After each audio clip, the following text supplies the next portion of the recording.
Stock markets in Europe are posting healthy gains at the moment, with the UK's FTSE 100 index up around about 42 points. The DAX in Germany higher around about 50 points, while the Euro Stoxx 50 index is up close to 20 points. US stock futures are doing pretty well as well. The Dow Jones Industrial Average front month futures contract currently up around about 32 points, while the corresponding S&P 500 contract is up around about 6 points. Going into the FX space, it's pretty stable with a stronger euro dollar, a decent level on the on cable on sterling dollar, while we see a somewhat weaker yen. Going into the commodity space, we have a range-bound stable gold, while oil prices pick up a little bit.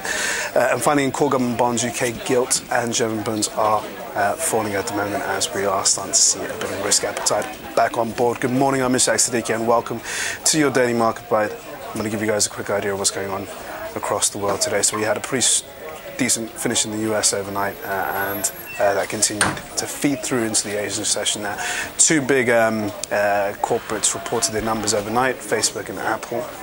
Both came out with very strong numbers, exceptionally strong, I'd say, for Facebook and Apple, particularly Apple, where many people were worried after consecutive quarters of poor numbers that underwhelmed the market. Apple actually came out with numbers which are much stronger. iPhone sales beat across the world, with a 17% jump in China, which is a very strong number on the whole. Good product pipeline with iPhone 6 out later, and also the iWatch and possibly a phablet. Markets were enthused by the number. When it comes to Facebook, again, another strong showing. Facebook seems to have found a way to monetize its business through mobile advertising. That's been one of the biggest drivers of revenue in the first quarter of 2014, particularly with the fact that there's over 1 billion monthly active users on Facebook's mobile platform. So very good numbers. Again, justifies those pretty high PE ratios that both Apple and Facebook are currently sitting on. So investors cheered those numbers overnight, and it's hit into our European session. So the good news over corporate earnings from the US so far is boosting sentiment on the whole. At the same time, we got plenty of deal activity in Europe. Earlier this week, we had deal news from Novartis and GSK, which propped up the market. This morning, there's been reports of Alstom, the French industrial manufacturer, having a possible takeover from US industrial giant General Electric. Alstom hasn't flat out denied it, said that it's not been informed of the offer, but it does mean that the bid talk is alive and is propping up the share price in many ways.